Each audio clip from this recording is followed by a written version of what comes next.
Maya Alvarez thought falling asleep on a stranger's shoulder during a red-eye flight was the most embarrassing thing that could happen to her, until she discovered that stranger was one of the most dangerous men in New York City. What started as an innocent moment of exhaustion on a plane would thrust this broke waitress into a deadly game where Korean Mafia rivals now saw her as his greatest weakness. She had $72 to her name and a sick grandmother depending on her. But suddenly she was caught between competing crime syndicates who wanted to use her as bait. The man who let her sleep on his shoulder was about to turn her world upside down, and Maya had no idea that accepting his protection would mean choosing between her independence and the first love that felt like safety. But when anonymous threats started targeting her grandmother and mysterious phone calls shattered her nights, Maya realized she wasn't just falling for a dangerous man, she was falling into a war. The worst part? She was about to discover that sometimes the only way to survive is to become someone you never thought you could be. Subscribe and tell me in the comments, would you trust a stranger who admits he's dangerous if it meant protecting the people you love? Maya Alvarez counted the crumpled bills twice before sliding them into her apron pocket. $15 in tips from the dinner rush. Not enough for Lola's insulin refill tomorrow, but close. The diner's fluorescent lights buzzed overhead as she wiped down the last booth. Her manager had already locked the register and left through the back door. The night shift cook scraped the grill clean in the kitchen. Closing up, she called to him. "See you Thursday," he said without looking up. Maya pulled off her apron and grabbed her frayed backpack from behind the counter. The red-eye flight to Boston left JFK at midnight. She'd sleep on the plane, make her morning corporate finance class, and be back for her afternoon shift. The schedule was brutal, but the degree mattered more than sleep. The subway ride to the airport took 40 minutes. Maya dozed against the window as the train rattled through Queens. Her phone buzzed with a text from Lola. Feeling dizzy again. Doctor said, "Check blood sugar more." Maya's chest tightened. More test strips meant more money. Money she didn't have. She typed back, "I'll pick up supplies tomorrow, love you." The airport terminal was nearly empty at 11:30. Maya checked in at a kiosk and made her way to the gate. Her seat was 14C, middle row. She hoped the flight wouldn't be full. The plane was half empty. Maya settled into her assigned seat and pulled out her textbook. Corporate finance formulas blurred together on the page. Her eyes burned from the diner's fluorescent lights. A man took the aisle seat beside her. Maya glanced up from her book. He was Asian, maybe early 30s, wearing a dark wool coat. His posture was perfectly straight. His hands rested flat on his knees. "Excuse me," he said, his voice quiet and precise. "The overhead bin." Maya looked up. He was holding a sleek black carry-on bag. "Oh, sorry." She stood and let him pass. He placed his bag carefully in the compartment above them. When he sat back down, Maya caught a hint of expensive cologne. Nothing overwhelming, just clean and understated. The flight attendant announced takeoff preparations. Maya closed her textbook and stuffed it into her backpack. The man beside her pulled out a tablet and opened what looked like financial reports. Numbers. Maya felt drawn to look at his screen, but forced herself to stare out the window instead. The plane lifted off into the night sky. New York's lights spread below them like scattered coins. Maya's stomach dropped as they climbed. She wasn't afraid of flying, but takeoffs always made her nervous. Turbulence hit 20 minutes into the flight. The plane shuddered and dropped suddenly. Maya's hands gripped the armrests. Her breath caught. The man beside her didn't flinch. His hand moved slightly, fingers brushing her wrist. "We're fine," he said without looking at her. "Just rough air." His touch was warm and steady. Maya felt her pulse slow. "Thank you." He withdrew his hand and returned to his tablet, but something had shifted in the space between them. The air felt less cold. Maya tried to read her textbook again, but the words swam on the page. Her eyelids grew heavy. The plane's engines hummed steadily. The man beside her radiated a strange sense of calm. She dozed. Maya woke to gentle pressure against her shoulder. Her cheek was pressed against wool fabric, the man's coat. She had fallen asleep against his arm. Heat flooded her face. "Oh God, I'm so sorry." "No harm done," he said quietly. His voice held no irritation, no judgment. Maya straightened in her seat and smoothed her hair. She noticed he had adjusted his coat to cover her arm. The gesture was small, but thoughtful. "I don't usually fall asleep on strangers," she said. "Long day? 2 jobs and night school." Maya rubbed her eyes. "Not exactly a recipe for staying awake." He nodded once. "What are you studying?" "Business finance." Boring but practical. She glanced at his tablet screen. More numbers and charts. You? Similar work. The seatbelt sign chimed on. The pilot announced their descent into Boston. Dawn was breaking outside the windows. Pink and gold light stretched across the clouds. I'm Maya, she said. Min Jae. His pronunciation was careful, like he was used to people getting it wrong. Korean? Yes. The plane touched down smoothly. Passengers around them began gathering their belongings. Min Jae retrieved his carry-on from the overhead bin. Maya pulled her backpack from under the seat in front of her. Thank you, she said, for letting me use your shoulder. You look tired. Something in his tone made her study his face. His eyes were dark brown, almost black. There was kindness there, but also distance, like he was used to keeping people at arm's length. The plane emptied slowly. Maya followed Min Jae up the jet bridge. The Boston terminal was already busy with early morning travelers. Coffee? Min Jae asked as they entered the gate area. Maya checked her phone.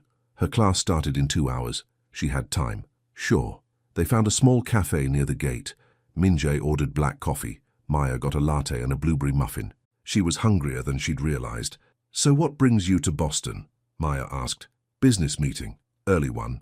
Some meetings can't wait. His answers were polite, but vague. Maya sensed he wasn't used to casual conversation. She tried a different approach. This coffee is terrible, she said, taking a sip of her latte. Min Jae's mouth quirked slightly, almost a smile. Airport coffee usually is. Yet we keep buying it. Hope springs eternal. Maya laughed. That's very philosophical for 6 in the morning. I have my moments. This time he did smile. Small but genuine. It changed his entire face. They finished their coffee in comfortable silence. Maya checked her phone again. Time to head to the university. I should go, she said. Min Jae nodded. Your class. They walked toward the exit together. At the taxi stand outside the terminal, Maya realized they would part ways here. She felt oddly reluctant to say goodbye. Thank you again, she said, for the coffee and the shoulder. Safe travels, Maya. The way he said her name made her stomach flutter, like it mattered to him. Maya got into a taxi and gave the driver her destination. As the car pulled away, she looked back through the rear window. Min Jae was getting into a black sedan. Their eyes met for a moment through the glass. Then the traffic swallowed them both. Maya's corporate finance class was held in a sterile lecture hall with fluorescent lighting. Professor Chen droned through financial modeling equations while Maya took notes. Her mind kept drifting to the plane, to Min Jae's quiet voice and careful hands. Focus, she told herself. This degree was her way out of the diner, her way to a better life for herself and Lola. After class, Maya grabbed a quick lunch in the student union. A sandwich and coffee cost $12. Money she could have spent on groceries, but she needed fuel for the day. Her phone buzzed with a text from her manager at the diner. Can you cover lunch shift today? Jenny called in sick. Maya's jaw tightened. She was supposed to have the afternoon off to study, but extra shifts meant extra tips, extra money for Lola's medicine. Yes, she typed back. Be there in 3 hours.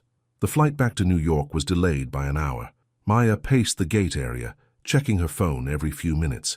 If she was late for her shift, her manager would dock her pay. When boarding finally started, Maya was exhausted.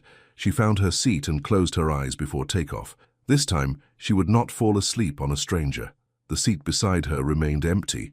Maya had room to spread out, but she found herself missing Min Jae's calm presence, which was ridiculous. She'd known him for 3 hours. Maya arrived at the diner 20 minutes late. Her manager, Dave, shot her a dirty look from behind the register. Traffic? He asked sarcastically. Flight delay. Just get your tables cleared. Maya tied on her apron and grabbed her order pad.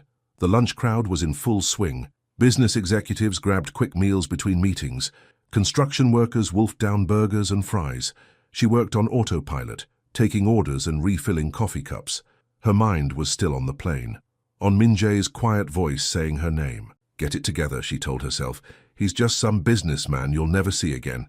But when she got home that evening, Maya found herself looking through the small window of her Queens apartment, watching the street below, like she was waiting for something, or someone. The next morning, Maya's routine continued as usual. She made coffee in her tiny kitchen and checked on Lola. Her grandmother was sitting up in bed, testing her blood sugar. How are you feeling? Maya asked. Better today. Lola smiled. You look tired, Mija. Just busy. You work too hard. Maya kissed Lola's forehead. I'll pick up your prescription after my shift. The diner was slow during the breakfast hour. Maya cleaned tables and restocked napkin dispensers. Her mind wandered to her finance homework, to the equations she needed to memorize. Dave called her over to the register. Take table 6. They just sat down. Maya looked toward the corner booth. 2 men in expensive suits sat across from each other. One was reading a newspaper. The other was typing on his phone. Something about them seemed off. Their suits were too nice for the diner's usual clientele, and they'd been nursing the same coffee for 20 minutes without ordering food. Maya approached their table with her order pad ready. What can I get you? The man with the phone looked up. His eyes were cold gray. Just coffee for now. Sure. More cream. We're good. Maya refilled their cups and returned to the counter. Dave was counting the register drawer. Those guys ordered anything yet? He asked. Just coffee. Well, they're taking up space. Push the specials. Maya nodded, but something in her gut told her to leave them alone. Their presence made her skin crawl. At noon, her shift ended. Maya changed out of her uniform and headed to the pharmacy. Lola's insulin prescription would cost $68. Maya had $72 in her wallet. The pharmacy was crowded. Maya waited in line behind an elderly man arguing about his Medicare coverage. When her turn came, she handed over Lola's prescription slip. That'll be $68, the pharmacist said. Maya pulled out her cash. As she counted the bills, she noticed a man at the vitamin display. Asian, tall, wearing a dark coat. Her breath caught. Minjai. He was reading a bottle label, but Maya sensed he was aware of her presence. When she finished paying, she walked toward the vitamin aisle. Fancy meeting you here, she said. Minjai turned. His expression was carefully neutral, but something flickered in his eyes. Surprise? Or had he known she would be here? Small world, he said. Do you live in Queens? I have business here. Again with the vague answers. Maya studied his face, trying to read the subtext. Coffee? She asked. There's a decent place down the block. Minjai glanced toward the pharmacy entrance. Maya followed his gaze. One of the men from the diner was standing outside, pretending to read a newspaper. Maya's stomach dropped. Friend of yours? No. Minjai's voice was flat, final. He took her elbow gently. Let's go, he said. They left through the back exit of the pharmacy. Minjai walked quickly but didn't appear rushed. Maya had to hurry to keep up with his longer stride. What's going on? She asked. Probably nothing. That didn't sound like nothing. Minjai stopped walking and turned to face her. They were standing in the alley behind the pharmacy. Afternoon shadows stretched between the buildings. There are people who might want to misunderstand our connection, he said. What connection? We had coffee once. Sometimes that's enough. Maya felt confused and scared. Enough for what? To make you a target. The words hit her like cold water. Maya backed away from him. A target for what? Who are you? Minjai's jaw tightened. Someone who should have stayed away from you. Then why didn't you? The silence stretched between them. Minjai's eyes searched her face. I don't know, he said quietly. A car door slammed in the distance. Minjai's posture shifted, became more alert. I need to get you home, he said. I can get home by myself. Not today. His tone brooked no argument. Maya felt angry and frightened in equal measure. You don't get to make that decision for me. You're right, Minjai said. But I'm asking you to let me. Something in his voice made Maya pause. He wasn't demanding, he was requesting. The distinction mattered. Fine, she said. But you owe me an explanation. Minjai nodded once. Yes, I do. They walked to his car in silence. It was a black sedan with tinted windows. Expensive but understated. Minjai opened the passenger door for Maya, then got behind the wheel. Where do you live? He asked. Maya gave him her address. As they drove through Queens, she studied his profile. His hands were steady on the steering wheel. His expression was focused but calm. You're not just a businessman, are you? She said. No. What then? Minjai was quiet for a long moment. Someone who makes difficult decisions for other people. That's not an answer. It's the only one I can give you right now. They pulled up in front of Maya's apartment building. It was a modest 4-story walk-up with fire escapes zigzagging down the front. Maya's unit was on the 3rd floor.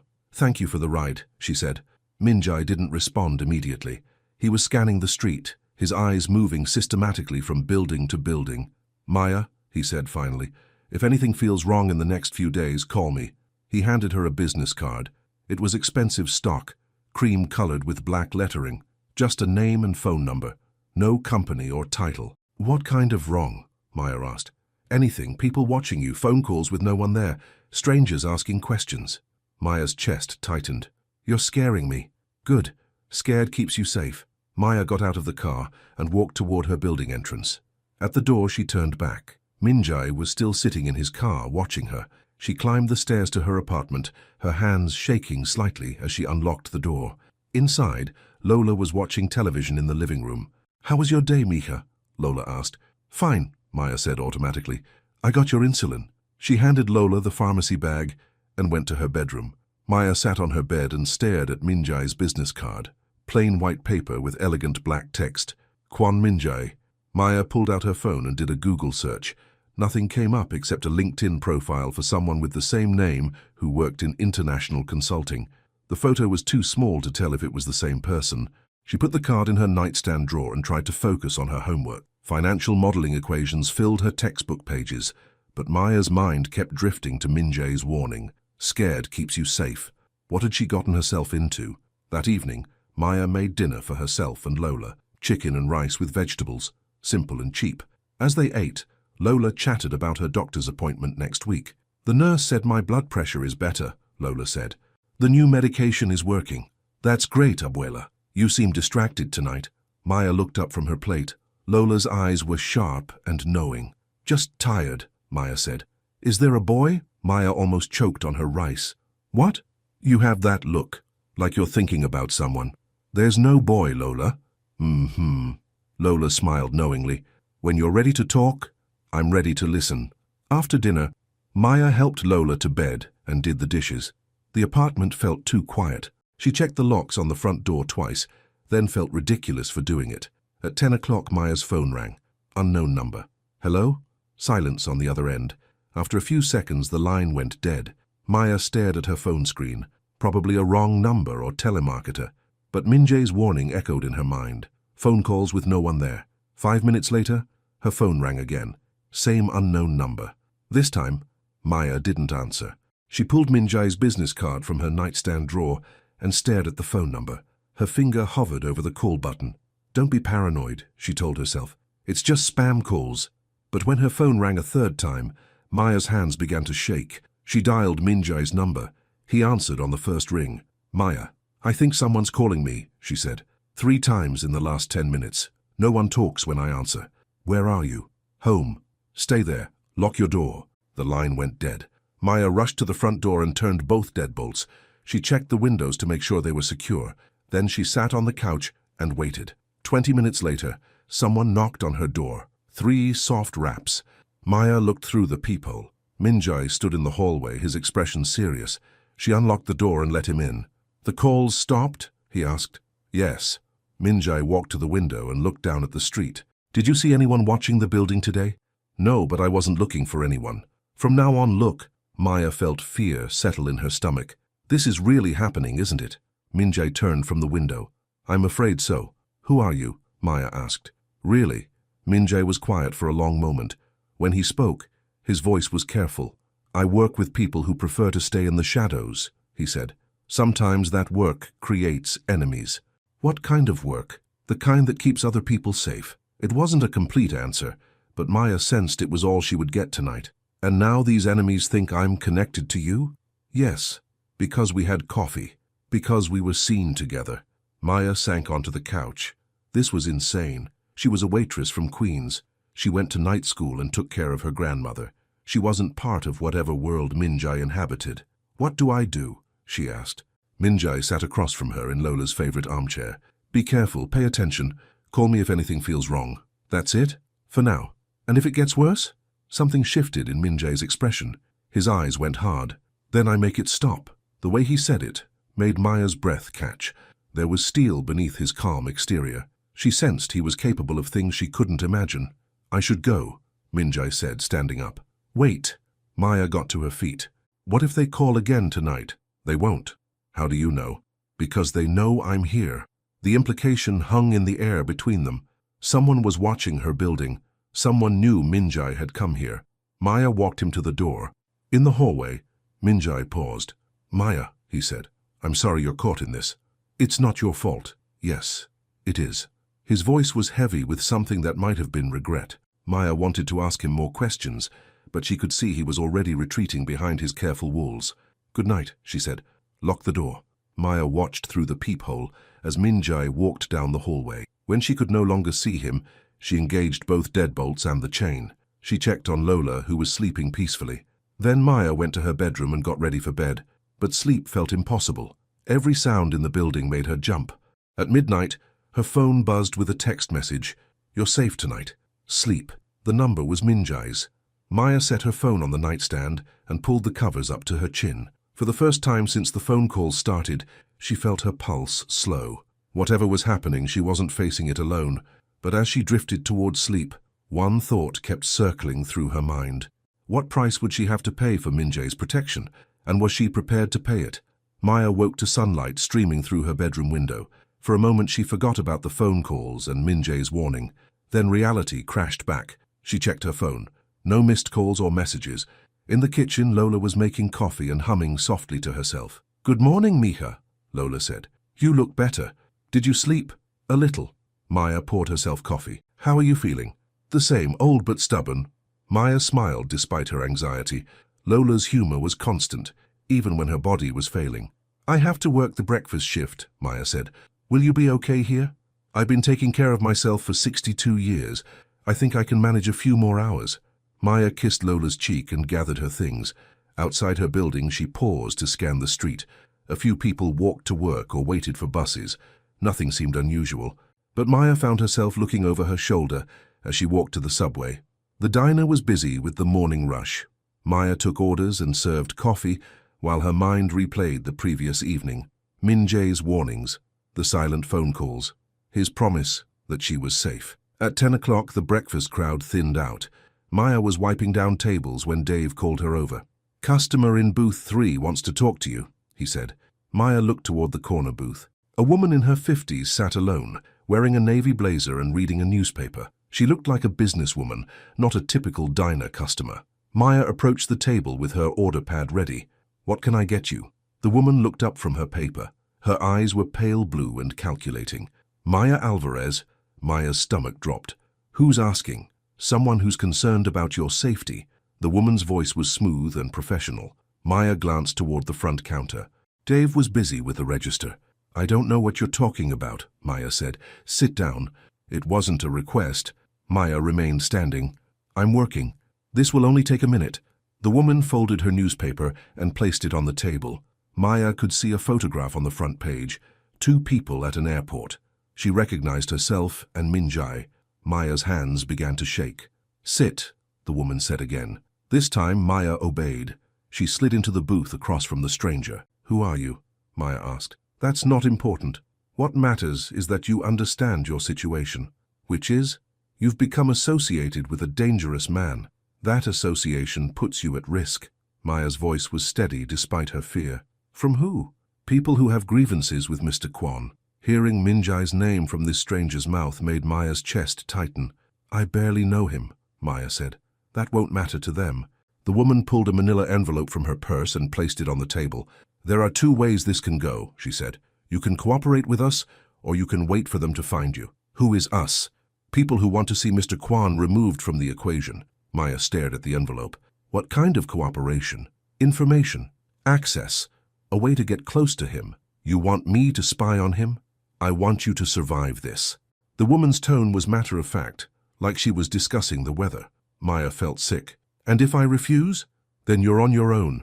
The woman stood up and left a $10 bill on the table. "You have 24 hours to decide," she said. "The envelope contains a phone number. Use it wisely." She walked out of the diner without looking back. Maya sat frozen in the booth, staring at the manila envelope. Other customers chatted and laughed around her, oblivious to the bomb that had just exploded in her world. Dave called from the counter. "Maya, table 6 needs more coffee." Maya shoved the envelope into her apron pocket and got back to work, but her hands shook as she poured coffee and took orders. Every few minutes she touched the envelope to make sure it was still there. At noon, her shift ended. Maya changed out of her uniform and walked outside. The sunny day felt surreal after the morning's conversation. She found a bench in a small park near the diner and opened the envelope. Inside was a single sheet of paper with a phone number and a message. "Call when you're ready to talk. Don't wait too long." Maya crumpled the paper and threw it in a trash can. Then she immediately pulled it out and smoothed the wrinkles. She needed advice. But who could she talk to? Not Lola. Not Dave. Her only friend from night school lived in Boston. Maya pulled out her phone and stared at Minjai's number. Before she could change her mind, she dialed. Maya. His voice was alert, like he'd been expecting her call. I need to see you, she said. What happened? Not over the phone. There was a pause. Where are you? Maya gave him the park's address. Can you come here? 15 minutes. The line went dead. Maya sat on the bench and watched children play on a nearby playground. Their laughter felt distant and unreal. 24 hours ago, her biggest worry had been paying Lola's medical bills. Now she was caught between dangerous people she didn't understand. A black sedan pulled up at the curb. Minjai got out and walked toward her bench. He was wearing dark jeans and a grey sweater, more casual than she'd seen him before. What happened? He asked, sitting beside her. Maya told him about the woman in the diner, about the envelope and the ultimatum. Minjai listened without interrupting, his expression growing darker. Did she give you a name? He asked. No, just said she was concerned about my safety. Did you keep the paper? Maya handed him the crumpled note. Minjai studied the phone number. Do you recognize it? Maya asked. No, but I can find out who it belongs to. She wants me to spy on you. I know. Are you going to tell me who these people are? Minjai was quiet for a long moment. Children's voices carried across the park. There are different groups in my line of work, he said finally. Sometimes they compete for territory or influence. Sometimes old grudges become new conflicts. And I'm caught in the middle. Yes. Maya felt anger building in her chest. This is insane. I'm nobody. I serve coffee and go to night school. You're not nobody to me. The way he said it made Maya look at him more closely. His expression was carefully controlled, but something flickered in his eyes. What does that mean? She asked. It means I won't let them use you. What if I want to cooperate with them? Minjai's jaw tightened. That would be a mistake. Why? Maybe they're the good guys. There are no good guys in this, Maya. Only different degrees of dangerous. Including you? Especially me. His honesty was startling. Maya expected him to deny it, or make excuses. Then why should I trust you? She asked. Because I'm telling you the truth. They sat in silence, watching the children play. Maya's phone buzzed with a text from Lola. Doctor moved my appointment to today. Can you pick me up at 3? Maya checked the time. 2:15. I have to get my grandmother, she said. I'll drive you. That's not necessary. Maya. Minjai turned to face her. These people approached you at work. They know where you live. They're not going away. So what do you suggest? Let me protect you. How? By making sure they understand the cost of threatening you. Something in his tone made Maya's breath catch. She sensed violence lurking beneath his calm exterior. I don't want anyone to get hurt because of me, she said. They made that choice when they involved you. Maya studied his profile. You've done this before, haven't you? Protected people. Yes. What happened to them? Minjai's hands tightened on his knees. Some of them lived. The simple honesty of his answer terrified her, but it also reassured her. He wasn't making promises he couldn't keep. Will you take me to get Lola? Maya asked. Of course. They drove to Lola's doctor's office in comfortable silence. Maya watched the city pass by outside the window. Normal people living normal lives. She envied them. Are you married? Maya asked suddenly. Minjai's grip on the steering wheel tightened. No. Girlfriend? No. Ever. Once. His tone discouraged further questions, but Maya pressed anyway. What happened? She died. The words hung in the air between them. Maya felt like she'd stepped on a landmine. I'm sorry, she said. It was a long time ago. But his voice suggested the wound was still fresh. They pulled up in front of the medical building. Maya could see Lola waiting by the entrance, leaning on her walking cane. I'll just be a minute, Maya said. I'll come with you. You don't have to. I want to meet her. Maya felt nervous as they approached Lola. Her grandmother was sharp and observant. She would have questions. Abuela, Maya said, taking Lola's arm. This is Minjai, a friend. Lola looked up at Minjai with bright, curious eyes. It's a pleasure to meet you, Minjai said, offering a slight bow. Lola smiled. Very polite. I like him already. Heat flooded Maya's cheeks. Lola. What? I'm old, not blind? Minjai's mouth quirked in what might have been a smile. How was your appointment, Mrs. Alvarez? Call me Lola, and it was fine. Same old complaints about the same old body. Minjai helped Lola into the back seat of his car. Maya noticed how gentle he was, how patient, like he was used to caring for someone fragile. This is a nice car, Lola said as they drove home. What do you do, Minjai? Business consulting. What kind of business? Import and export. Lola nodded knowingly. My late husband was in business too. Never wanted to talk about work at home. Min-jae caught Maya's eyes in the rearview mirror. She saw understanding pass between them.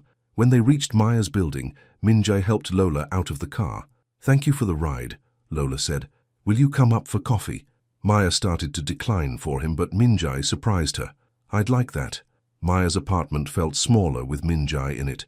He sat carefully on the edge of the couch while Lola made coffee in the kitchen. She likes you, Maya said quietly.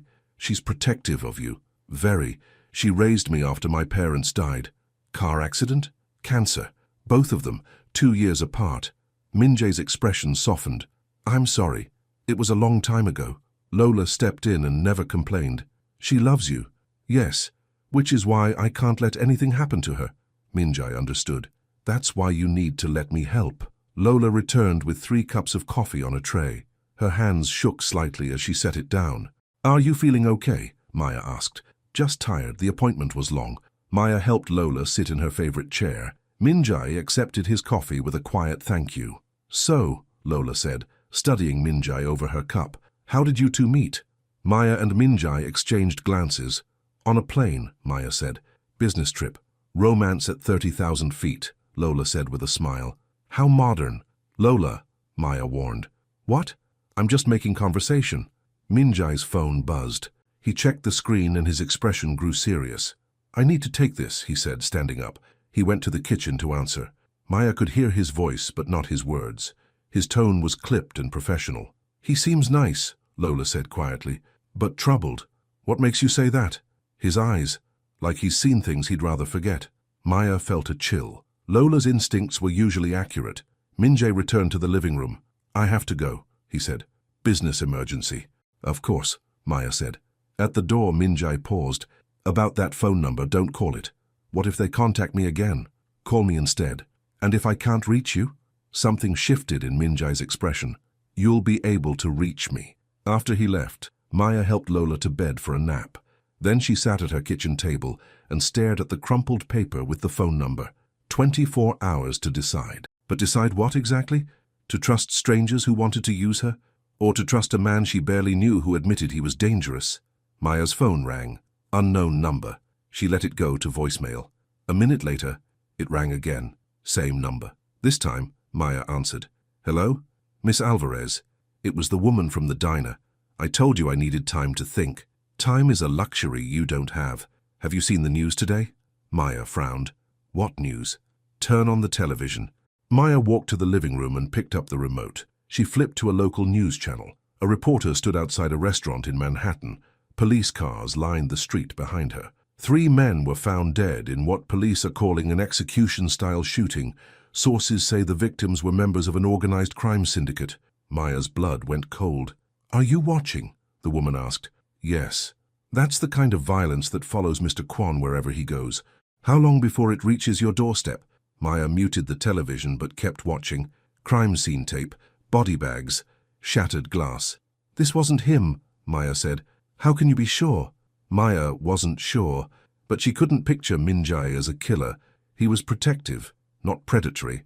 Call the number, the woman said. Before it's too late. The line went dead. Maya stared at the television screen. The reporter was interviewing a police detective who looked grim and frustrated. Her phone buzzed with a text from Min-jae. Don't believe everything you see on the news. We need to talk. Maya's hands shook as she typed back. Where? I'm outside. Maya looked out her window. Min-jae's sedan was parked across the street. She grabbed her jacket and went downstairs. Min-jae was leaning against his car, his expression tense. You saw the news, he said. Yes. And someone called you about it. Maya nodded. The same woman from this morning. What did she say? That this is the kind of violence that follows you. Min-jae's jaw tightened. It wasn't my people who did that. How do you know? Because I gave orders to avoid conflict this week. Orders to who? People who work for me. The admission hung between them. Maya had suspected, but hearing it confirmed was different. So you're what exactly? A crime boss? I prefer the term problem solver. That's not an answer. Min-jae looked up at her apartment building. Is your grandmother safe up there? She's napping. Why? Because the people who called you are going to escalate this, and when they do, she becomes a target too. Maya felt cold despite her jacket. What do you mean? They'll use her to pressure you, to make you cooperate. You're saying they'd hurt an old woman. I'm saying they'd hurt anyone who gives them leverage over you. Maya's chest tightened. So what do I do? Let me move you both somewhere safe. For how long? Until this is resolved. And how long will that take? Minjai was quiet for a moment. I don't know. His honesty was both refreshing and terrifying. I can't uproot Lola, Maya said. She's sick. She needs her doctors, her routine. She needs to be alive. The blunt statement made Maya flinch. There has to be another way, she said. There is, but you won't like it. Tell me. You call that number. You agree to help them. And when they ask you to get close to me, you do it. Maya stared at him. You want me to spy on you? I want you to make them think you're spying on me. What's the difference? The difference is that I'll know what you're doing, and I can control what information you have access to. Maya felt dizzy. You're talking about some kind of double agent thing. I'm talking about keeping you and your grandmother alive. What about you? If they think I'm getting close to you, won't that put you at risk? Something flickered in Minjai's eyes. Let me worry about that. I can't ask you to do that. You're not asking. I'm offering. Maya looked up at her apartment building.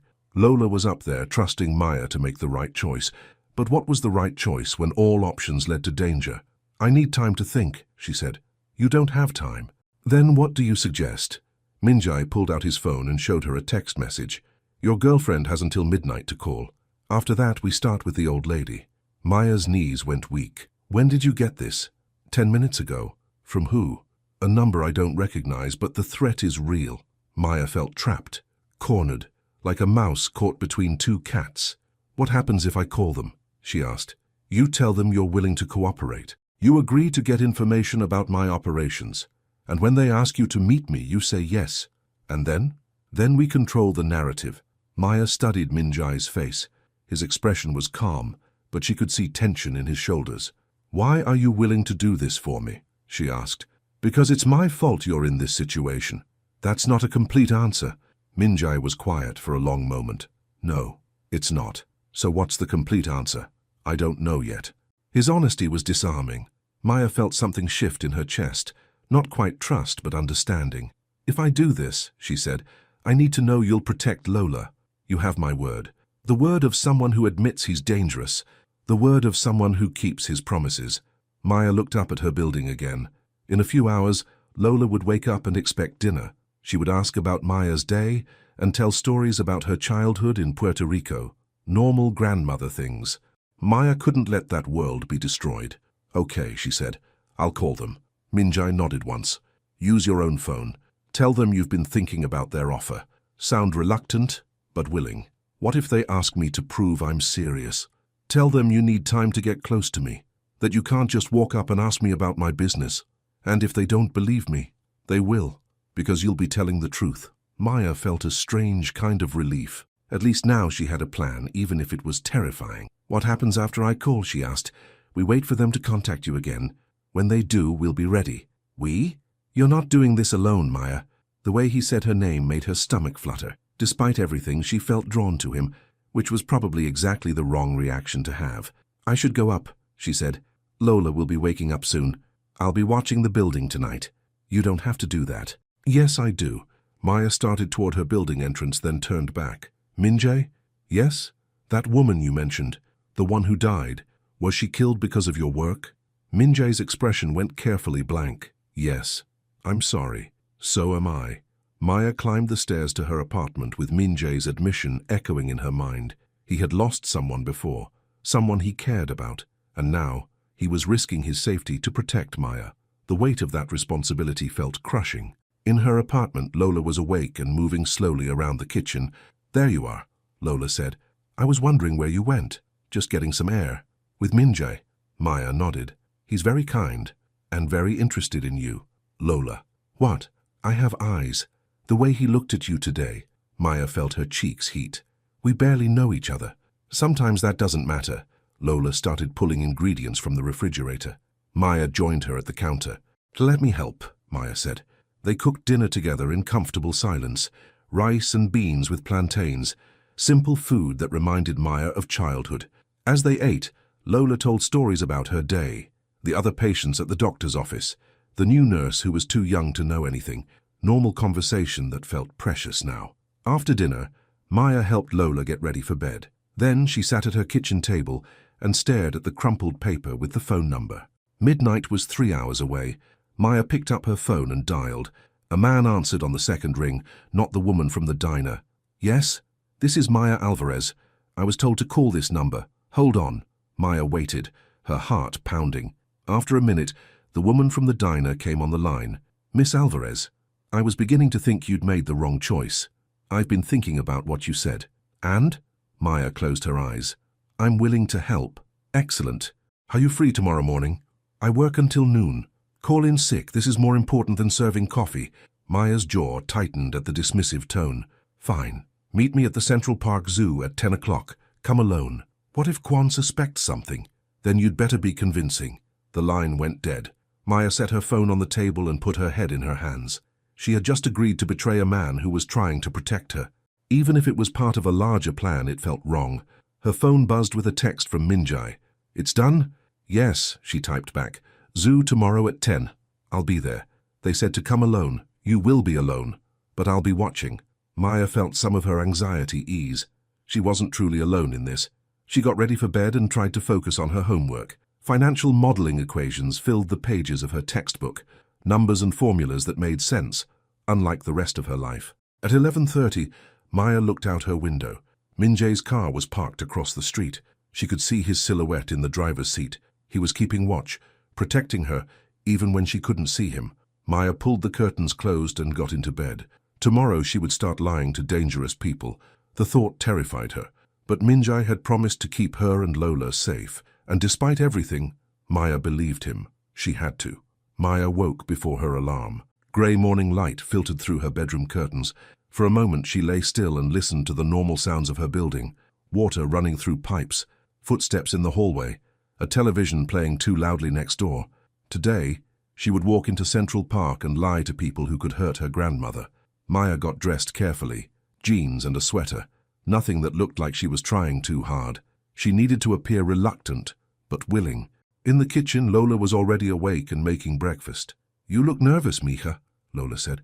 "Just thinking about my test next week. You'll do fine. You always do." Maya kissed Lola's forehead. "I might be out for a while today." "With Minjai?" "Maybe." Lola smiled knowingly. "Take your time."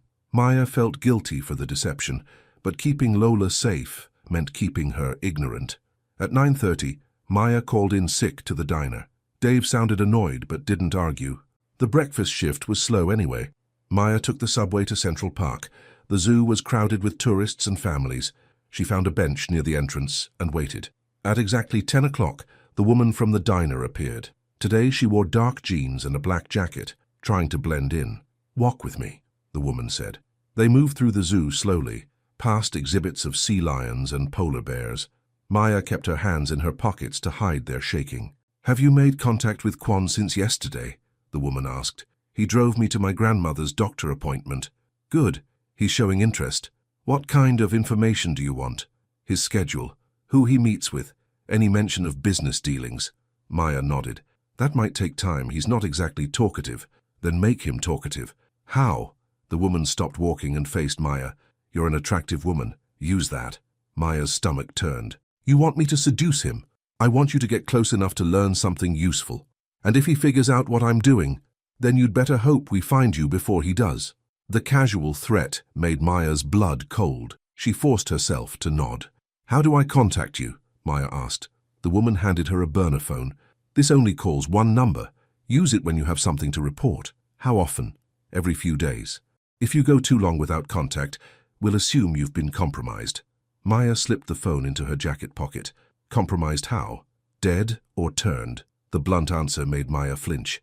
"One more thing," the woman said. "If you're thinking about warning Quan, remember that we know where you live. We know where your grandmother gets her medicine. We know your class schedule at NYU. I understand." "Good. Call me in 3 days with an update." The woman walked away without another word. Maya stood by the sea lion exhibit and watched families enjoy their day. Children laughed and pointed at the animals. Parents took pictures and bought overpriced snacks. Normal people living normal lives. Maya pulled out her regular phone and texted Minjai. "It's done. Where are you? Still at the zoo. Stay there. I'm coming to get you." 20 minutes later, Minjae appeared at the zoo entrance. He was wearing a black coat and sunglasses. Even in civilian clothes, he looked dangerous. Maya walked toward him, conscious of the burner phone in her pocket. "How did it go?" he asked quietly. "They want information about your schedule and business meetings." "What did you tell them?" "That it would take time to get close to you." Minjae nodded. "Good. That buys us room to plan." They left the park together and got into his car. As Minjae drove through Manhattan traffic, Maya studied his profile. "Can I ask you something?" she said. "Yes." "Are you actually a criminal?" Minjae was quiet for a long moment. "That depends on your definition. Do you hurt innocent people?" "No." "Do you steal?" "Not from people who can't afford it." "Do you kill people?" "Only when they try to kill me first." His honesty was startling. Maya expected denials or justifications. "So you're saying you're an ethical criminal?" "I'm saying the world isn't as simple as legal versus illegal." Maya thought about her grandmother's medical bills, about working 2 jobs and still falling behind, about systems that were supposed to help but mostly just created more bureaucracy. "I guess I can understand that," she said. "Can you?" "My grandmother's insulin costs $400 a month. Her Medicare doesn't cover it all. Sometimes I have to choose between her medicine and the electric bill. That's unconscionable." "But legal." Minjae glanced at her. "What would you do if you had unlimited resources?" "Make sure she never had to worry about money again, even if those resources came from questionable sources." Maya considered the question. "I don't know. Maybe. Then you understand why I do what I do. To help people like my grandmother. To help people the system has failed." It was a compelling argument, but Maya sensed there was more to his story. "Is that why you started?" she asked. "To help people." Minjae's hands tightened on the steering wheel. "No, I started for revenge." "Against who?" "The people who killed my family." The simple statement hit Maya like a physical blow. She had guessed that his wife and child's deaths weren't accidental, but hearing it confirmed was different. "I'm sorry," she said. "It was a long time ago. But you're still angry. Anger fades. Purpose remains." Maya wanted to ask more questions, but she could see Minjae retreating behind his emotional walls. They drove to Maya's apartment building. In front of her entrance, Minjae parked and turned to face her. "The people who contacted you," he said. "They're not law enforcement." "How do you know?" "Because law enforcement would have approached this differently. They would have offered you protection in exchange for cooperation." "So who are they?" "Competitors. People who want to take over my operations? And they're using me to do it." "Yes." Maya felt manipulated and angry. "What happens when they realize I'm not giving them useful information?" "They'll escalate the pressure." "How?" "They'll threaten your grandmother directly, or stage an incident to make it look like I'm dangerous to be around." Maya's chest tightened. "What kind of incident?" "A break-in at your apartment, a mugging that goes too far. Something to scare you into cooperating fully. Can you prevent that?" "I can try, but the best defense is to give them something they want." "Like what?" "Information that sounds valuable, but doesn't actually compromise anyone important." Maya pulled the burner phone from her pocket. "They gave me this. I'm supposed to call in 3 days." Minjae examined the phone. "We'll use it to feed them controlled information." "What if they figure out we're working together? Then we'll deal with that when it happens." His calm confidence was reassuring. Maya felt some of her anxiety ease. "I should check on Lola," she said. "I'll walk you up." "You don't have to." "Yes, I do." They climbed the stairs to Maya's apartment. Inside, Lola was watching television and doing a crossword puzzle. "There you are," Lola said. "How was your morning?" "Fine," Maya said. "Just errands." Lola looked at Minjae with knowing eyes. "Hello again, Mrs. Alvarez." Minjae inclined his head respectfully. "I told you to call me Lola. Would you like some coffee?" "That would be nice." Maya watched as Lola fussed over making coffee for Minjae. Her grandmother was clearly charmed by his polite attention. "Maya tells me you're in business," Lola said, handing Minjae a cup. "Import and export," he said. "Dangerous work?" The question caught Maya off guard. Lola's tone was casual, but her eyes were sharp. "Sometimes," Minjae said carefully. "I thought so. You have the look." "What look?" "Someone who's been in fights he didn't start, but had to finish." Maya felt her breath catch. Lola was more perceptive than she'd realized. Minjae set down his coffee cup. "Are you worried about Maya's safety?" "Should I be?" "Not from me." "That's not what I asked." Minjae and Lola stared at each other across the small living room. Maya sensed a conversation happening beneath their words. "There are people who might want to use Maya to get to me," Minjae said finally. "And you're going to stop them?" "Yes." "How?" "Whatever way is necessary." Lola nodded slowly. Good. Maya was shocked by her grandmother's calm acceptance. Lola, Maya said, you don't understand what he's saying. I understand perfectly. Lola looked at Minjai. You care about her. Yes. And you'll protect her even if it costs you. Yes. Then we understand each other. Maya felt like she was watching a negotiation in a foreign language. Lola and Minjai had reached some kind of agreement without her input. I should go, Minjai said, standing up. Lola struggled to her feet and took his hands in hers. Thank you, she said simply. For what? For bringing her home safe. Minjai's expression softened. Always. At the door, Maya walked him into the hallway. What just happened in there? She asked. Your grandmother gave me permission to protect you. Permission? She's the most important person in your life. Her approval matters. Maya felt something shift in her chest. You didn't have to ask for it. Yes, I did. The way he said it made Maya study his face. His expression was carefully controlled, but she could see something vulnerable underneath. Minjai, she said quietly, what is this? Between us? I don't know yet, but it's something. Yes, it's something. Maya felt her heart speed up. Standing this close to him in the narrow hallway, she was aware of his height and the way he looked at her, like she mattered. I should go back inside, she said. Maya, she paused with her hand on the doorknob. Be careful with that phone, he said. Don't use it unless you have to. Okay, and if anything feels wrong, call me immediately. I will. Minjai hesitated, like he wanted to say something else. Then he turned and walked toward the stairs. Maya watched him go, then went back into her apartment. Lola was still sitting in her chair, but the crossword puzzle was forgotten. He's in love with you, Lola said without preamble. Maya felt heat flood her face. Lola. What? I have eyes. We barely know each other. Sometimes that doesn't matter. You said that before. Because it's true. When I met your grandfather, I knew within an hour that I would marry him. This is different. How? Maya sat on the couch across from Lola. He's dangerous. So was your grandfather. Abuelo was a mechanic. Your grandfather was a lot of things, including someone who knew how to handle trouble. Maya had never heard this before. What kind of trouble? The kind that followed him from Cuba. He never talked about it, but I knew. Lola's expression grew distant. There were men who came to the shop sometimes, she said. Men who didn't need their cars fixed. Your grandfather would send me away when they came. And you were okay with that? I loved him. Love means accepting the whole person, not just the parts that are comfortable. Maya thought about Minjai's admission that he'd killed people, about his calm acceptance of violence as a tool. What if the dangerous parts hurt innocent people? Maya asked. Then you have to decide if you trust his judgment about when violence is necessary. And if you're wrong, then you live with the consequences. Lola's blunt honesty was unsettling. Maya had always thought of her grandmother as someone who avoided conflict. I'm scared, Maya admitted. Good. Fear keeps you smart. What if I make the wrong choice? What if you make no choice at all? Maya considered that. Doing nothing meant staying trapped between dangerous people who wanted to use her. At least with Minjai she had some agency.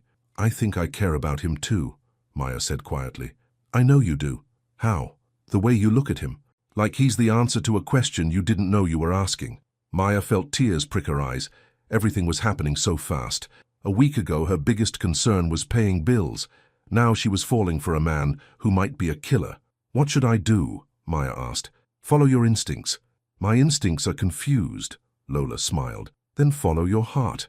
What if my heart is wrong? Then at least you'll know you tried. That evening, Maya made dinner while Lola watched the news. The restaurant shooting from yesterday was still the lead story. Police had no suspects and no witnesses. Maya found herself studying the crime scene footage. 3 men shot execution style, clean and professional. Was this Minjai's world? Was this what she was choosing? Her phone buzzed with a text from an unknown number. How was your day? Maya stared at the message. It could be Minjai using a different phone, or it could be the people who wanted her to spy on him. She decided not to respond. An hour later, her regular phone rang. Minjai's number. Hello?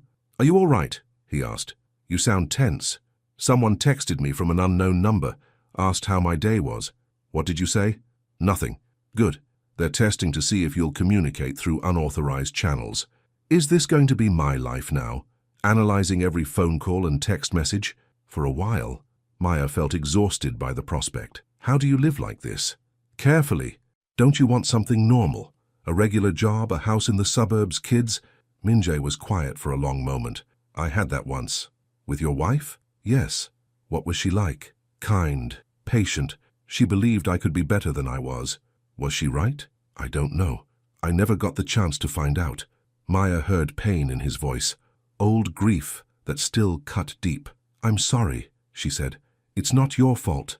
But you blame yourself. Yes. Why? Because I brought that life into my world. I thought I could keep them separate, but I was wrong. Maya understood. And now you're doing the same thing with me. Yes. So why risk it? Minjae was quiet for so long that Maya thought the call had dropped. Because the alternative is letting them hurt you, he said finally. And I can't do that. Something in his tone made Maya's chest tighten. Minjae. Yes. When this is over, what happens between us? I don't know. Do you want there to be something between us? Another long pause. Yes. The simple admission made Maya's heart race. Then we'll figure it out, she said. Maya. What? I need you to understand something. The people I deal with, the choices I make, they don't always align with what's legal or moral. I know. And you're okay with that. Maya thought about Lola's words, about accepting the whole person, not just the comfortable parts. I'm okay with you, she said. Even if you don't know everything about me? Even then. Minjae's breath caught audibly. Thank you. For what? For trusting me. After they hung up, Maya sat in her dark living room and thought about the choice she was making. She was falling for a man who lived in shadows, someone who solved problems with methods she couldn't fully understand. But when she was with him, she felt safe, protected, like someone finally cared enough to shield her from the world's sharp edges.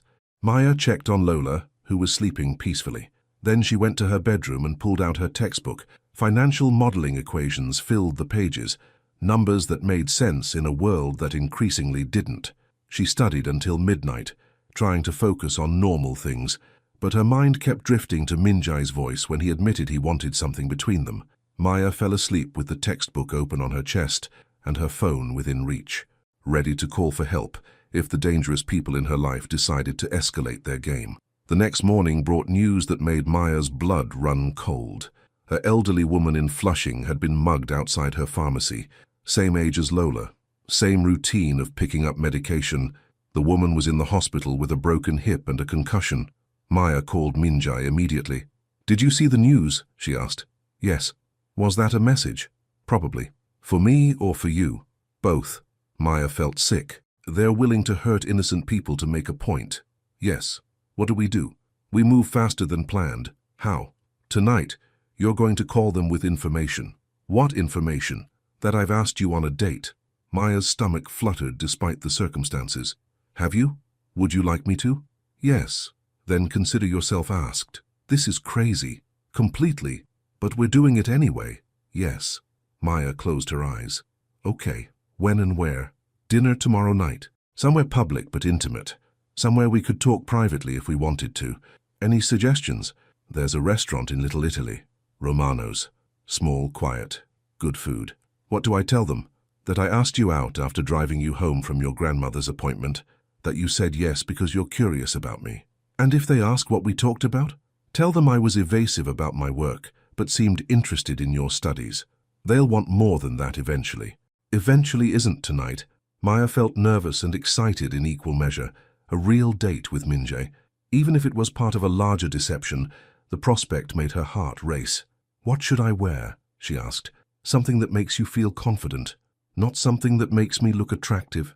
You always look attractive. But tomorrow night, you need to feel like you belong in my world. The way he said it made Maya's breath catch. Minjae? Yes? Are you sure about this? About which part? All of it. The plan, the dinner, us. I'm sure about protecting you. Everything else we'll figure out as we go. It wasn't the most romantic declaration, but it was honest. Maya appreciated that. I'll call them tonight, she said. Be excited but nervous when you tell them about the date. Like you're attracted to me but worried about what you're getting into. That won't be hard to fake. No? Because it's true. Minjae was quiet for a moment. Maya, what? Whatever happens tomorrow night, know that my feelings for you are real, even though we're pretending. Especially because we're pretending. It would be easier if this was just an act. After they hung up, Maya sat at her kitchen table and thought about the conversation. Minjae had essentially admitted he had feelings for her. real feelings that complicated their situation. Maya felt the same way, which meant tomorrow night's dinner would be more than just part of their plan. It would be their first real date. The thought both thrilled and terrified her. That evening, Maya used the burner phone to call her mysterious contact. "It's Maya," she said when the woman answered. "You're a day early, what's happened?" "He asked me out." "When?" "Tomorrow night, dinner at some Italian place." "How did this come about?" Maya took a breath and launched into the story they'd prepared. She and Minjae had talked during the drive from Lola's appointment. He'd been curious about her studies. She'd been curious about his business. When he asked her to dinner, she'd said yes. "You sound nervous," the woman observed. "I am nervous. I don't usually date men like him." "What do you mean?" "Dangerous men." "And you find that attractive?" Maya forced herself to sound flustered. "Maybe. I don't know. That's part of what scares me." "Good. Use that attraction. Get him to trust you." "What if he doesn't talk about his work? Then make him want to impress you." Men like Quan respond to admiration. The advice felt manipulative and wrong, but Maya forced herself to sound grateful. "I'll try," she said. "Call me after the date. I want details." The line went dead. Maya set the burner phone aside and rubbed her temples. Every conversation with these people made her feel dirty, like she was betraying something important. But if playing their game kept Lola safe, Maya would swallow her discomfort. She just hoped Minjae was right about being able to control the situation, because if he wasn't, tomorrow night's dinner might be the beginning of something neither of them could stop. Maya stood in front of her bedroom mirror, trying on her third outfit of the evening. The black dress was too formal, the jeans and blouse too casual. She needed something that said she was taking the date seriously, without looking like she was trying too hard. She settled on a navy blue wrap dress and low heels. Professional, but feminine. The kind of outfit that could work for dinner or a business meeting. In the living room, Lola was watching the evening news. "You look beautiful, Mija," Lola said without looking up from the television. "Thank you. What time is he picking you up?" 7. Lola glanced at the clock. 20 minutes. "Are you nervous?" "Very. Good nerves or bad nerves?" Maya considered the question. "Both. That's normal for a first date. If only it were that simple." Maya was nervous about the date, but she was also terrified about the people watching her every move. At exactly 7 o'clock, someone knocked on the door. Maya checked the peephole and saw Minjae in the hallway. He was wearing a dark suit and holding a small bouquet of white roses. Maya opened the door, and her breath caught. She had seen him in business clothes before, but tonight he looked devastatingly handsome. "Hi," she said softly. "Hi." His eyes swept over her appreciatively. "You look beautiful." "Thank you." He handed her the roses. "For you. They're lovely." Maya found a vase in the kitchen and arranged the flowers. When she returned to the living room, Minjae was talking quietly with Lola. "Have her home by midnight," Lola said with mock sternness. "Of course," Minjae said solemnly, "and no speeding." "I'll drive very carefully." Lola winked at Maya. "I like him." Outside, Minjae's car was parked at the curb. He opened the passenger door for Maya, then got behind the wheel. "How are you feeling?" he asked as they drove toward Manhattan. "Nervous." "About the dinner or about them?" "Both." Minjae reached over and took her hand. "Tonight is about us. Everything else is just background noise." His touch was warm and steady. Maya felt some of her anxiety ease. "What if I say the wrong thing?" she asked. "There is no wrong thing, just be yourself. Myself is a broke waitress who goes to night school. Yourself is smart and brave and beautiful." The sincerity in his voice made Maya's chest tighten. "Minjae." "Yes? When you said your feelings are real, what did you mean exactly?" He was quiet for a moment, navigating traffic through lower Manhattan. "I mean that, in a very short time you've become important to me," he said finally. "Important how?" "Important enough that I'm willing to risk everything to keep you safe." "Including your life?" "Yes." The simple admission took Maya's breath away. "That's insane," she said. "Probably. You barely know me." "I know enough." "What do you know?" Minjae pulled up in front of Romano's and turned to face her. "I know you work 2 jobs to take care of your grandmother," he said. "I know you're putting yourself through school because you want a better life. I know you're scared right now, but you're still here because you're brave enough to see this through. That's just facts about my life, and I know that when you fell asleep on my shoulder, it was the first time in years I felt peace." Maya stared at him. "Really? Really? Why?" "I don't know, but I'd like to find out." Maya felt her heart speed up. This conversation was more honest than she'd expected. "What if we're wrong about each other?" she asked. "Then we'll figure that out too." Minjae got out and came around to open her door. As they walked into the restaurant, Maya was aware of his hand on her lower back, protective but not possessive. Romano's was exactly what Minjae had promised, small, intimate with soft lighting and quiet conversations. They were seated at a corner table with a view of the street. "Wine?" Minjae asked. "Please." He ordered a bottle of red wine, and they studied their menus. Maya tried to focus on the food choices, but she was hyper-aware of Minjae sitting across from her, the way his hands moved when he talked, the way he looked at her like she was the only person in the room. "Tell me about your classes," he said after they'd ordered. "Boring business stuff, corporate finance, accounting, marketing. Not boring to me. You really want to hear about depreciation schedules? I want to hear about what matters to you." Maya found herself talking about her dreams of starting her own business someday, maybe a small consulting firm that helped immigrants navigate financial systems. Minjae listened attentively, asking thoughtful questions. "What about you?" Maya asked. "What did you want to be when you were young? A teacher?" "Really? I liked the idea of helping kids learn how to think for themselves." "What changed?" Minjae's expression grew distant. "Life got complicated. Because of your family. Because of the people who killed them." Maya reached across the table and touched his hand. "I'm sorry. It was a long time ago, but you still carry it. Some things you don't get over. You just learn to live with them." Their food arrived and they ate in comfortable silence. The pasta was excellent, and the wine helped Maya relax. For stretches of time, she almost forgot they were being watched. "Can I ask you something?" Maya said. "Of course. The woman who died, your wife, what was her name?" Minjae set down his fork. "Sujin. Tell me about her." "She was a nurse. She worked with children who had cancer." "She sounds wonderful." "She was. She saw the best in everyone, including me." "And your child?" "Daughter, Hannah. She was 4. Maya felt tears prick her eyes. "I can't imagine losing them." "Neither could I, until it happened." "How did you survive it?"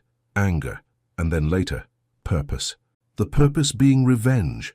"At first, but revenge has a way of consuming everything if you let it."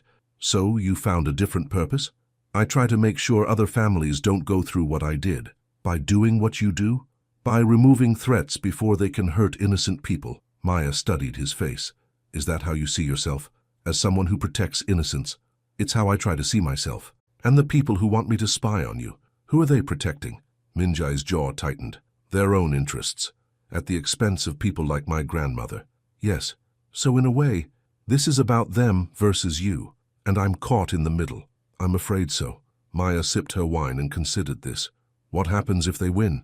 They take over operations that keep a lot of people safe, and those people become vulnerable." "What kind of people?"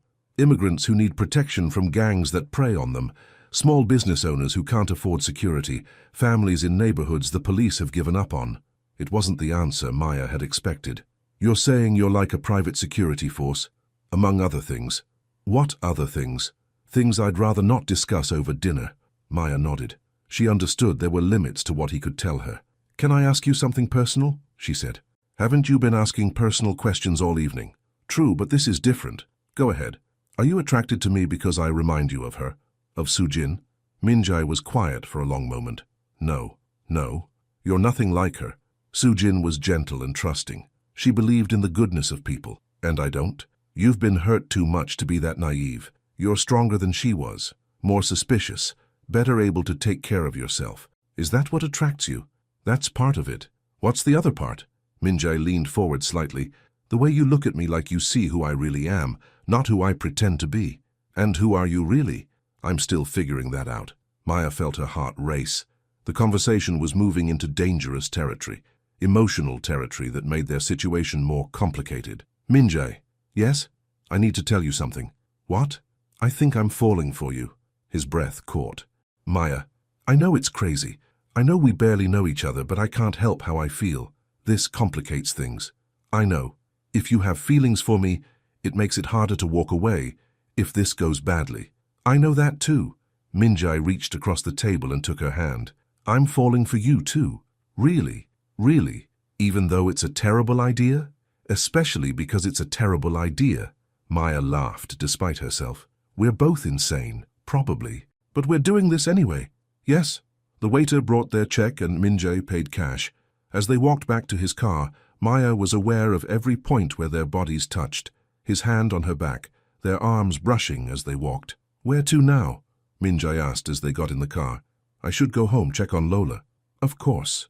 As they drove through Queens, Maya felt reluctant for the evening to end. Despite the circumstances that had brought them together, tonight had felt like a real date, like the beginning of something important. "Thank you for dinner," she said. "Thank you for saying yes. Even though you only asked because of the plan?" "I asked because I wanted to spend time with you. The plan just gave me an excuse." Maya smiled. "Good answer." At her building, Minjae parked and turned to face her. "What do you tell them about tonight?" he asked. "That you were charming but evasive about your work, that I'm intrigued but still cautious. And how do you feel about seeing me again?" "Cautiously optimistic." "Just cautious?" Maya looked at him sitting in the dim light from the street lamp. His dark eyes were serious but warm. "Honestly?" she said. "I can't wait." Minjae leaned closer. "Maya." "Yes?" "May I kiss you?" Her breath caught. "Yes." He cupped her face gently and kissed her softly. His lips were warm and careful, like he was asking a question and hoping for the right answer. Maya kissed him back, her hands fisting in his jacket. When they broke apart, both were breathing hard. "Wow," Maya whispered. "Yeah, that was unexpected." "Good unexpected?" "Very good unexpected." They sat in the car for a moment, looking at each other. Maya felt like something fundamental had shifted between them. "I should go up," she said reluctantly. "I know. Will I see you tomorrow?" "If you want to." "I want to." Minjae smiled. "Then yes." Maya got out of the car and walked to her building entrance. At the door, she turned back. Minjae was watching her, his expression soft. "Good night," she called. "Good night." Upstairs, Lola was waiting in the living room with a knowing smile. "Good date?" she asked. "Very good. I can tell. You have that look." "What look?" "Like you've been kissed." Maya felt her cheeks heat. "Lola." "What?" "I'm old, not dead. Did you like it?" "Yes." "Good. A man should know how to kiss properly." Maya laughed and sat on the couch. "How was your evening?" "Quiet. I watched my shows and worried about you." "You don't need to worry. That's what grandmothers do, Mija." Maya kissed Lola's forehead. "I love you." "I love you too. Now tell me about dinner." Maya gave Lola an edited version of the evening. The restaurant, the conversation, the undeniable chemistry between her and Minjae.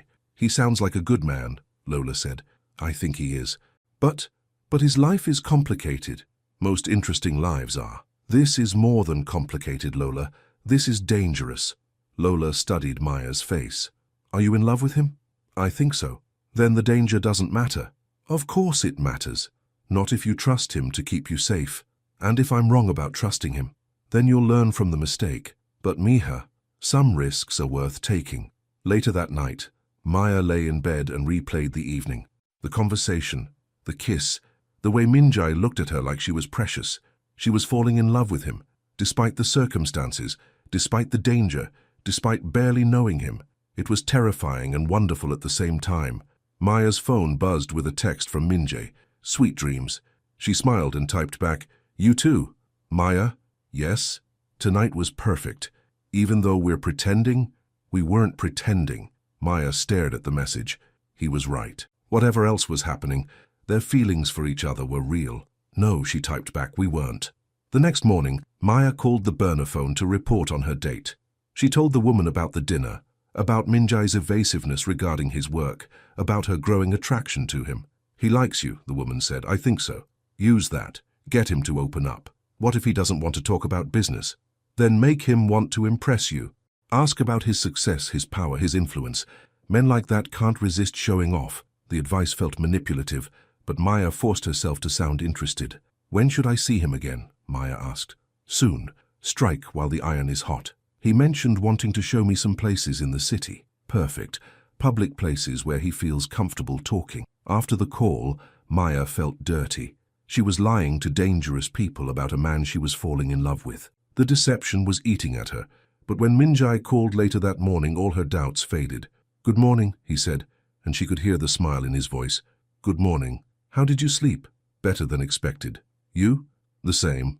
"What are your plans today?" "I worked the lunch shift. What about you?" "Meetings. But I'm free this evening if you'd like to do something."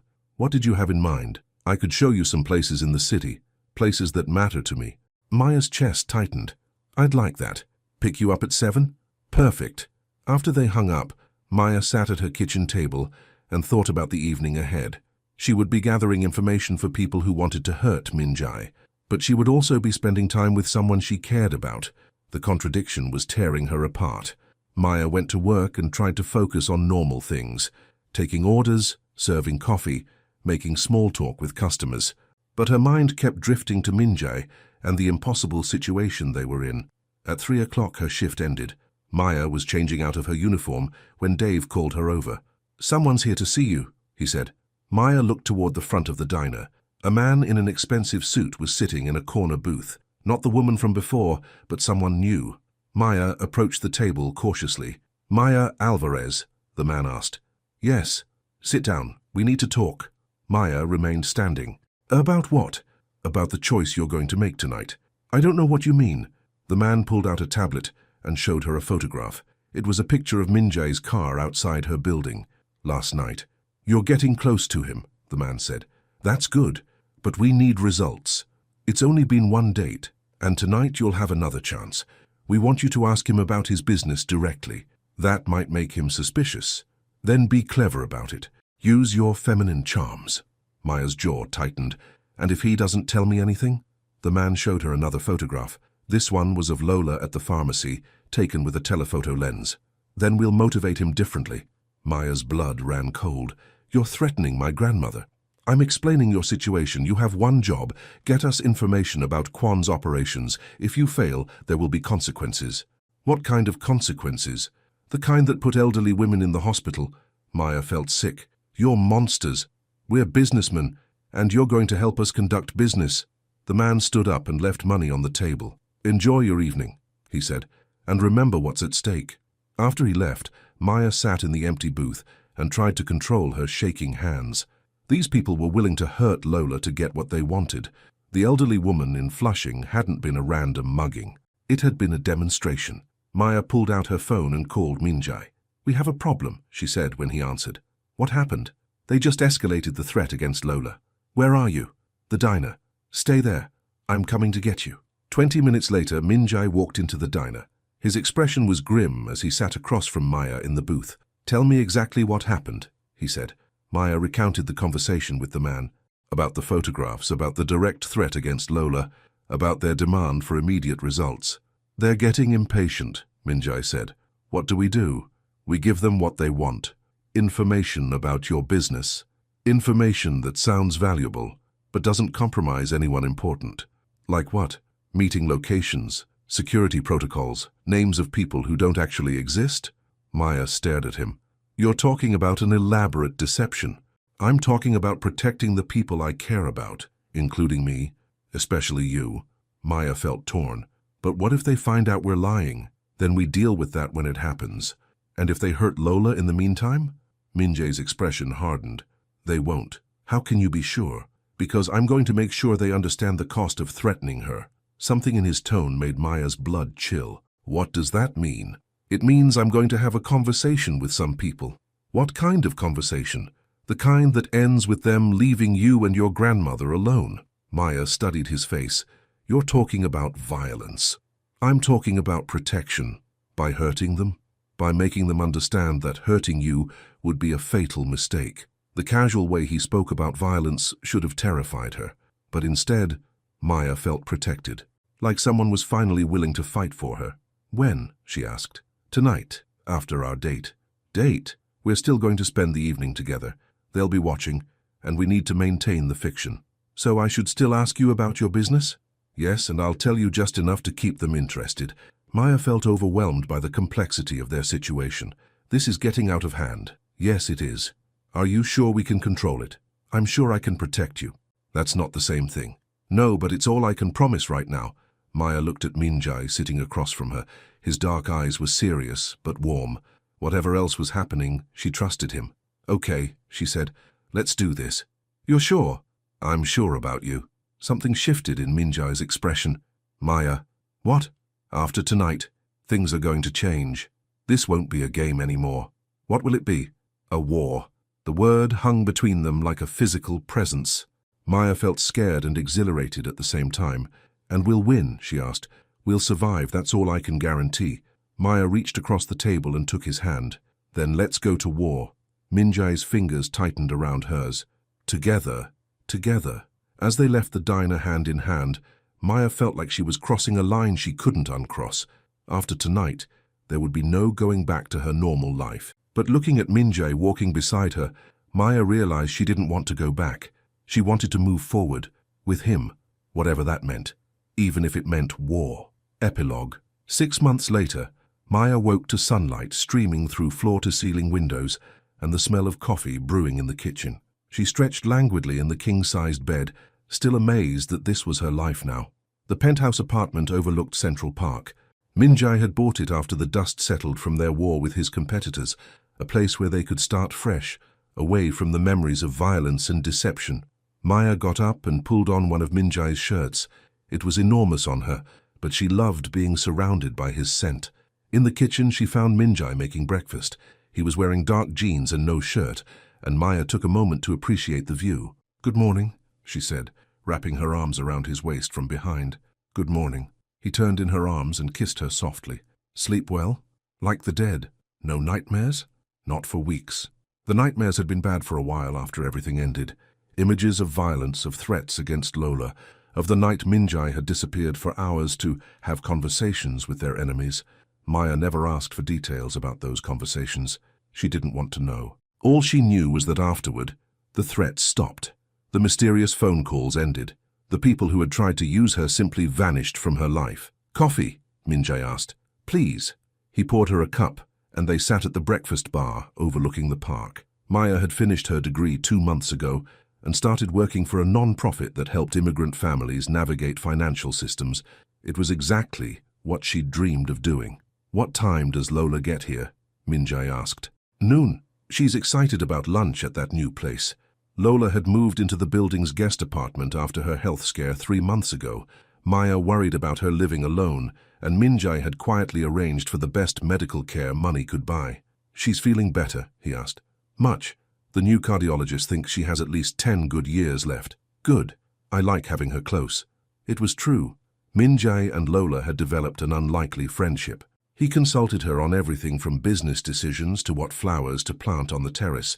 Lola called him her boy and bossed him around with impunity. "I have something to tell you," Minjai said. Maya looked up from her coffee. "Good something or bad something?" "Good, I think." "Tell me." Minjai reached into his pocket and pulled out a small velvet box. Maya's breath caught. "Is that what I think it is?" "That depends. What do you think it is?" "A ring. A very specific kind of ring." Maya stared at the box.